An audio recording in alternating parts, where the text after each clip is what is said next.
First of all, Deshaya, thank you so much for meeting with me. I'm so excited to hear all about your business and learn all about Renew 360. Yes. Okay, so tell me a little bit about yourself, who you are, and what did you want to be when you grew up? Yes. So thank you so much for having me. This is wonderful. I am a person that just loves to serve and help others. And I feel like my mom always tells me stories that my grandfather, like, he passed away when I was 3, and I was always like trying to take care of him and rub his back and like all of these things. And so it just kind of got bigger and bigger in my head. So I was like, I want to be a doctor when I'm older. That didn't come to fruition, but the helping part of my life has been everything that I kind of do.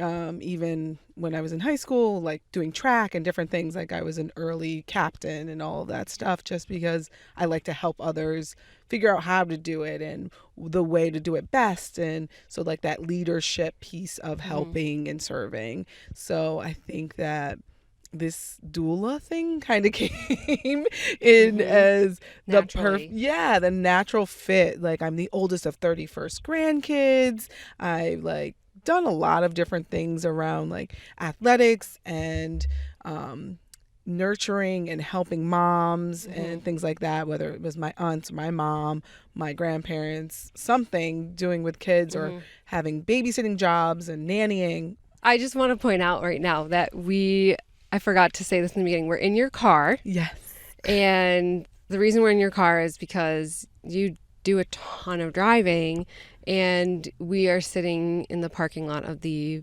Bellevue Women's Center where many of your clients give birth, right? Yes. So I just thought that that would be like a unique thing to point out that this is actually the second interview I've done in a car, which is I'm finding more and more women entrepreneurs that have their own businesses. A lot of it is run from their car. Yeah. So yeah, I think that's really cool. You have a Bachelor of Science in Human Development and Family Studies, and you're Olympic hopeful, which I found really interesting. And I know you also were a coach at SUNY Albany, and you have your Master's of Divinity. So tell me a little bit about that. Yeah. So, I like a lot of things. I moved into human development and family studies after going into Penn State as a pre-med major and realizing that I couldn't do athletics at the level that I wanted to and do that. So I ultimately was like, well, what's the next best thing? And that's how I got into human development, because it was like really looking at how people work and how they like move or why they make certain decisions and how they develop human development. And so through that process, I just kind of was like, okay, this will work for me. I don't know what I'll do with it next, but for now, this will be great. And so I was able to work through that, and then did the minor in psychology, which also I just love to see how people's brains think.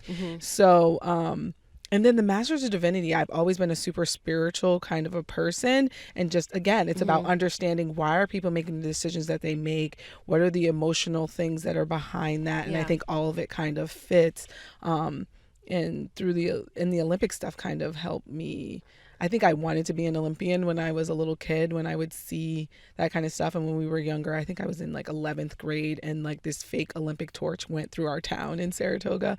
And I was like, and I got to carry it. Was chosen as one of the students to carry it. And I was like, oh my gosh, I'm like an Olympian. And my grandmother told everyone in the town I grew up in, back and forth in Monticello, New York, that I was an Olympian from that. And I was like, no, Grandma. So like, as I continued on in athletics, I was like, well, I can't let her be a liar. I have to like really pursue this and do a really good job. So I made it really close. Like, the last year I competed in 2004 at an Olympic event, I was 8th, and they take the top 3. So I was a ways off. What events were you competing? Oh, I competed in the discus, shot put, hammer, weight.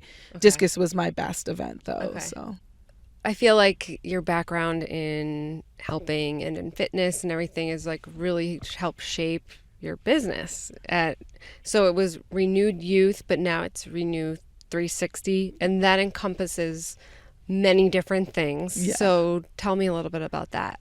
Yeah, so I really like the idea of it's a whole person. you know? And so really thinking about, are we looking at life coaching? I do that. I do the yoga for both pre and postnatal, and then for all body types and for kids. And then the doula stuff. It's all wellness to me. It's all health. So while it feels like it's a lot of different things under one umbrella, it's really all the same to me. It's health and wellness. And we're looking at, how do we functionally around the whole wheel of life say, am I looking at this part of my life? Am I looking at the spiritual? Am I looking at the emotional wellness? Am I looking at my physical body? What is my nutrition doing? So all of those things, am I moving in the ways that allow me to feel the most me? And so, because that was something that my coach in college was always big on. Like, yes, I was there on full scholarship. Yes, I was there to do a job for them. But she was also always concerned about, how are you? How are you feeling in this moment? Because we know as coaches that you can't do something effectively well, like throw and implement or run really fast or kick a ball far, if you aren't emotionally healthy, because you're not in the moment of that thing. And so you're just going to be doing the motions, but not doing it well. And so you're not really capitalizing on your talents and your gifts in a full capacity if you don't look at the whole person. And so that directly correlates into transitioning to momhood, right? Or parenthood, period, however you get there, whether it's through birthing a baby yourself or adoption or fostering or whatever it is. You have to really look at your whole emotional wellness, your spiritual wellness, all of the pieces to do anything effectively well. So You are a licensed doula. So what is a doula? What do you doula? Sorry, I had the pun. So as a doula, it's basically women supporting women and during birth and after birth, and we are emotional, informational, and physical support. So being there consistent one-on-one, that person that's there constantly from the time the prenatals come through that birth process and afterwards is really huge, because a lot of times in the medical practice, and both that you might have circulating, just because of the way that it is, they circulate a different doctor that you might see every time, so you don't know who's going to be there to deliver your baby. But with a doula there, you have that consistent support. And so we help to reduce some of that stress that the unknown can bring, right? So knowledge brings some safety, right? So you feel a little more safe, which decreases your stress levels, which allows you to have a better birth outcome. Correct me if I'm wrong, but doesn't a doula also help support and advocate for women and the husband sometimes, if or partner, if they don't know or need that advocate? Yeah. So we are empowering the parents, the mom, to advocate for herself. Okay. Right. So we're saying, so I'm not necessarily going to talk to the doctor for you, but I'm going to give you clear information. Hey, did you understand all of the things that the doctor just said? Does it make sense with the birth plan that we had talked about previously? Or are you comfortable? Yeah. Are you comfortable with what was just said? Did you understand that in the excruciating pain that you're in? Or did we talk about it beforehand? So whether it's pros and cons of circumcision, like, I don't have an opinion of whether you do or you don't. Yeah. I want to give you the information so you make an informed decision about any of those things, like anything that's major for you as you have been thinking about birth, either for your whole life or for the last month or however long you've been thinking about it. I want to support you in your choices, and that they're not wrong, and that you have a right to have the best information in that moment so that you can make the best decision for your family. And another thing that I learned about doulas is you don't have to have a natural birth, like, or deliver at home to have a doula. Like, you can have a doula in a birthing center, in a hospital, if you're having a C-section, right? Yes. And that's huge. I think that a lot of times people, and I always say, they're like, oh, it's like the earthy 70s kind of thing, that's why you get a doula. No, everyone should have a doula. Like you said, whether you're having a scheduled C-section, an emergency C-section, whatever it is, an epidural, all natural birth, however you decide that it's going to be best for you, having that support of that person there with you, in addition to your partner, because we're not there to replace your partner in any shape or form or fashion. We're there to really enhance and like help you both through that process. So because your partner has feelings about it too and is probably sitting on the side silent, not saying anything and unsure of how to help. So we just encourage them to get involved. Hey, you're doing a great job. What you just did is great. And I've found that some clients are more willing to let me say it in the moment than they are to let their partner, because they feel, because we are in a business relationship, they're more inclined to listen to what I'm saying in that moment than if their partner has just said it 2 seconds before me. So that also helps. Again, it calms the situation and it takes some of that pressure off in an already like major event that's happening in both of your lives, right? So Right. Yeah, definitely. I watched a video recently that made the point that like people do more research about where they're going to go out to eat and what they're going to have for dinner than they do about like their health care, specifically birth. They just kind of go with what they're told by their doctor or what their insurance can cover.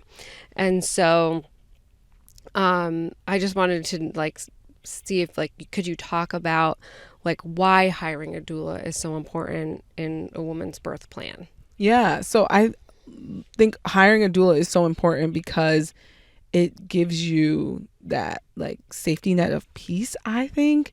I just feel like doulas really just, we're there to work with and be part of the team that you're hiring as a whole, right? So you're not a midwife. I'm not a midwife. There's yeah. quick, people question that a lot too, right? Yeah. There's a difference. There is a difference. What is the difference? I always say, like, in like easy terms is I'm at the head, midwife's at the catch. No. Got you. So Gotcha. I'm up at the head, making sure your head is good, right? Like a mental head, right? And the midwife is down at the catch. Here comes baby. You're this many centimeters. All that. I don't do all that stuff. I'll listen to what centimeters you are so I know when I need to be at the hospital or when you need me. Like, because if you're in early labor and you're 1 centimeter, you don't really need me at the house yet. You're doing good. You're still talking and eating. So we're okay.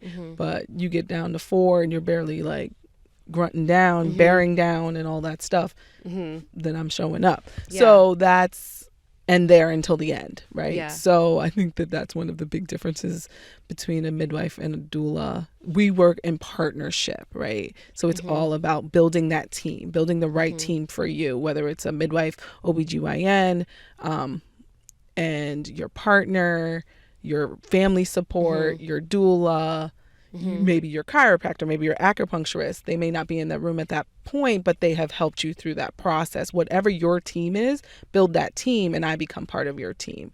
And I think my athletic background really helps me see it as that, is that no one part is greater than the other. Like each part helps the end goal come out successfully, right? The goal is to have a healthy mom, healthy baby, happy at home, healthy postpartum. So, and that's what I really love about the aspect of it and how it really floats me into it is that this is a team. Yeah. I get to be part of people's team. Right. So it's great. So when we were talking earlier, like everything about a woman's life changes after they have a baby, and a large focus of your doula support services actually are for after childbirth, what we were talking about, and helping women and their partners find their new normal, whatever that means. Yeah. So talk to me a little bit about that. What does that look like? Postpartum care, like I do overnights with women. I do so that everybody can get sleep. I have found when I was thrust into postpartum, because I've never carried a baby, but I've done the postpartum part. I've found that it's just difficult. You're like, how am I even functioning? How can I haven't eaten. I haven't had anything to drink. Like, and this baby is crying. So really giving some reprieve around that and saying, it's okay to not know everything. It's okay to ask for help. Again, with that mental piece of it, it's like, I think we have this stigma around whether you're male or female that you have to know all of the things in that moment, and you don't. You can ask for help. And I get to come in and help and say, hey, do you need the dishes done because you're stressed about The fact that they're sitting there and people keep coming in the house and they're still sitting in the sink, and you have to constantly entertain. So family can come over, but you feel like you need to be on, as I always say. And with me coming in, you don't have to be on. You don't have to worry about me having anything to drink. You don't have to worry about me having anything to eat. You don't have to worry about, I don't care what the house looks like. If it looks too nice, I'm like, you're not resting. Like, I think it should be a mess if you've just delivered a baby, however you've delivered that baby, and you or your partner should be sleeping at any given time that you're not holding or feeding the baby. So it should look a mess unless you have a live-in nanny or a live-in maid. So I think having, and I don't do like maid things, but I'll do the baby laundry. If you haven't had a chance to get to that, I will hold baby while you sleep. I will feed baby. If you're breastfeeding, bring baby to you so that you can breastfeed, and then come back and get baby so you can rest in between the feedings. Especially if they've just had a C-section. It's a major surgery. And even to just talk about your birth experience. Like, after you go through something major, you want to talk about it, but everybody doesn't want to know the gory details or the things that you won't. I want to know. Like, I want to listen and hear what the next thing happened and what you remember and what you don't remember. And so I could support a family in the birth process, and then they hire someone else for postpartum, or I could only come in for postpartum. So it just depends. It's all about relationship, right? So it's just, who are you connecting with? Who do you find the most connection with, and why do you feel like this would be a good place for you, or that person would be a good part of your team? So with the doula postpartum, like, what do you love about that the most? Oh, I love seeing moms get it and see like, oh, this was so hard, but now it's just like, they just get it, especially first time moms and even second time moms, because I think every kid is different. And so just, I love seeing their face when they're like, oh, I just love them, or thank you so much so that that rest was everything. Just seeing the joy on their face. Like, they get to enjoy their experience of motherhood and parenthood so much more when they don't have to do it by themselves. Like, I just love that. I love seeing and helping people see that it's okay to not, I always come back to that. Like, it's okay to not have to do all of the things. Yeah. Yeah. Even though we know, I also do say this a lot too, like in my yoga classes, like, you can do all of the things, but you don't have to do all of the things all of the time. Like, you can say, hey, I need a little help. I need a hug. Like, I'm good at that. Like, it seems like simple things, but it's things like that touch, that connection can really change. And there's articles I just read the other day about that. Like, that connection can really change how you interact with somebody else in that next moment, right? If you have that connection, and that lack of connection. And that's why they do skin to skin a lot more now in all of the hospitals, because that connection. In the NICU, they do the skin to skin because it really helps babies thrive. It helps not only babies, but us as humans thrive. So having that connection and having that time and that touch of like, hey, I care about you, and you are seen in this moment, changes things. So switching gears a little bit, according to the Center for Disease Control, women of color are 3 to 4 times more likely to die from pregnancy-related causes than non-Hispanic white women, and most pregnancy-related childbirth deaths are preventable. Can we talk a little bit why we see this disparity among women of color? Several things. There's like institutional systems in place, right, that have dictated how women of color are listened to and heard in any of the medical situations, and particularly in birth. And so if a woman of color comes in and says, hey, I am feeling like something's not right, oh, you're fine, take a little medicine. Whereas if someone and their counterpart comes in and says something, okay, let's do a couple of tests. And this isn't something that I'm just projecting. This is actual experiences of people that I've connected with and spoken to. And so when you're not being heard and listened to, and so then you start to second guess what you're actually feeling, and then the next thing you know, it's in an emergent situation, and then it's too late. So if we were heard in the beginning part of it, and the stress levels of just living the life of the skin you're in are already elevated, right? Yeah. So this skin that I'm in causes me to have higher stress levels just because I don't know what I'm going to encounter on any given day. And as much as people believe that they don't have biases, we all do. And when we acknowledge them, then we're going to be better off. And not only acknowledge, but talk about them and not being afraid to have conversations around that, then we'll start to see some better outcomes. So a doula can't stop these things from happening. We can help alleviate some of that stress around it, so that you, again, knowledge creates safety. That safety allows you to feel more comfortable and do the other thing that you need to do.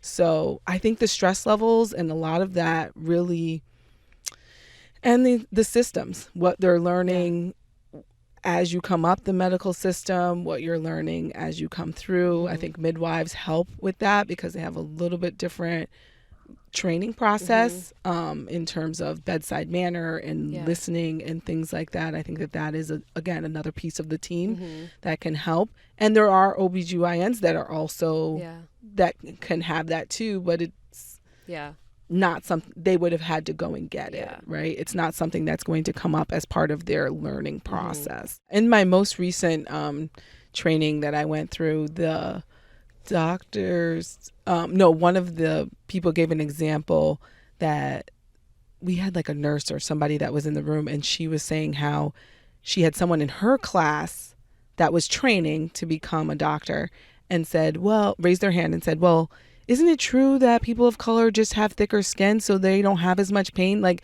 this is in the last 5 years that the woman was in her training, and someone raised their hand and said that. So these are, and that's some of the information that's still in textbooks that they're using and reading. It's not true. If you, I'm rolling my eyes. I know. If you're listening to this podcast, I'm literally rolling my eyes, like But staring. these are the thought processes of people sometimes, and I'm of the mind that while I'm annoyed by what you've just said, if someone were to say that to me, I also want to educate you and help you be better. Yeah. So in the most effective way that I can do that without being dismissive, I want to try and give you good information so that you don't say that to anyone else. Right. Yeah. I wasn't in that particular room at that time, but I think that we have to get to a place, and again, I can only speak from my experience, but I think that we all have to take some ownership of, let me do better. Yeah. How can I do better? Because I try to confront my biases that I have as well. Like, so I think if each one of us does that, then we're going to be better off. It's not about an ego thing. It's not about running away from it. It's not about a defense. It's about help me understand. Yeah. And how do I help myself understand? Yeah. Which is why I asked earlier of about being an advocate. You have options. Because if someone is not feeling comfortable, they don't have a good gut feeling about what their doctor is telling them, it's okay to get a second opinion or question that, right? Yeah, and it's okay to leave. It's okay to leave, be in your 8th month and find a new practice. Like, if it's not what you thought and you're not getting the answers that you want and it's not aligning with your morals and what you want for your birth and your family, go elsewhere. You're the consumer. And I think that we forget that. Like you said, we do that. If it's a restaurant, we're like, hey, everybody, don't go back to that restaurant. It was terrible. They had terrible customer service. They had terrible this. But then if we have a terrible or not what we want in birthing, we're like, oh, well, this happened. And we just kind of speak it away. The cost of a doula is not always covered by insurance. I think that's a huge barrier for some women who they want and they know they need a doula, but they can't afford it. So what do you say to people if they're like, I really want to hire you, but I can't afford it? Are there other resources they can take advantage of? How do you how do you handle that when people tell you that? Yeah, so I usually talk to them about, you can use your flexible spend fund. Some, it's a process, but you can do that. I also do like payment plans. So we have a deposit that I put in, and then you can pay me up until baby comes, right? You can do it in installments.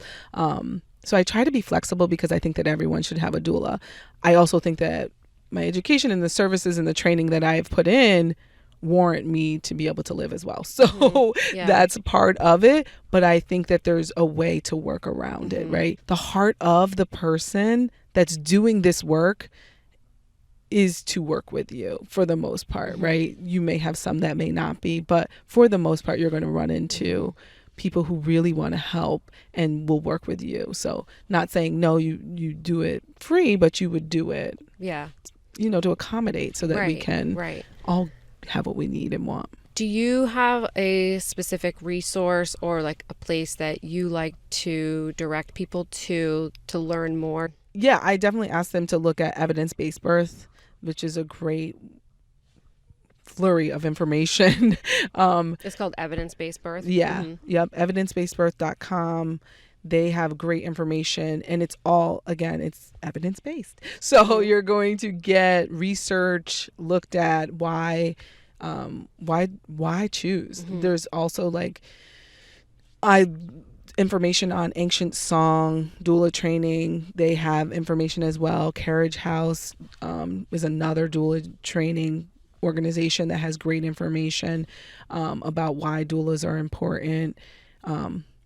So yeah, there's lots of different areas and places that I would send people to look at why you should have a doula. And I always encourage people, even if you don't feel like it's a good connection, me and you, because it is such a personal and a relationship, let me refer you to someone else. Still choose a doula, just have one, right? Because I think it all matters, and I'm not in that place where it's about competition. There's enough people that need a doula that are giving birth that we can all be in the field to help. And doulas work with other doulas. Yes. So because it is a business of unpredictability, because sometimes you get that call in the middle of the night and you have to go, and what happens, you kind of know based upon your client, okay, they're going to be due around this time, so I'm not going to be available for the, time span around this. But God forbid you have two clients that are due at the same time and they both give birth at the same time. You work with other doulas as backups, right? Yeah. And we even partner, so we may be in the room with you as you're giving birth. But yeah, usually we do it several different ways. Sometimes we do 12 hours on, 12 hours off. You do it a lot of different ways. Everyone sets up their business model differently, but it works. Again, it's about partnership. And so creating that team and that collective of doulas here in this area, I think that we're getting better at that. As we're wrapping up, one of the questions I ask everyone is, what do you typically do for lunch? Yeah, so typically I either have a shake or a smoothie bowl or something like that, or leftover, leftovers is a big thing. Do you eat in your car? I do a lot. So Me too. Terrible. I do. Lots of crumbs in here. I know, I'm guilty. So how can people contact you if they want more information or if they want to follow you? Tell us where you can be reached. Yeah, so you can follow me on my Facebook page at Renew 360 Coaching. You can also follow me on my Instagram page, which is also Renew 360 Coaching, and my website, which is renewedyouthny.com. We're working on changing that, but yes, so you can follow me any of those places. Also, I forgot, I just joined the Doula Network, which is here in the Capital District, so you can also find my information there as well. Good, cool. Well, thank you for taking the time today. Can't wait to see your business flourish and grow. Thank you. That was Deshaya Williams, owner and founder of Renew 360 Coaching. For links to Deshaya's website, photos, and video of our interview, visit our show notes at workinglunchpod.com. Follow us on Instagram and like us on Facebook. We're at Working Lunch Pod. And if there's someone who you would like to be featured as a guest, email us at workinglunchpod@gmail.com. We'd love to hear from you. Thank you so much for listening to Working Lunch and subscribing. And remember, your biggest strength is who you are.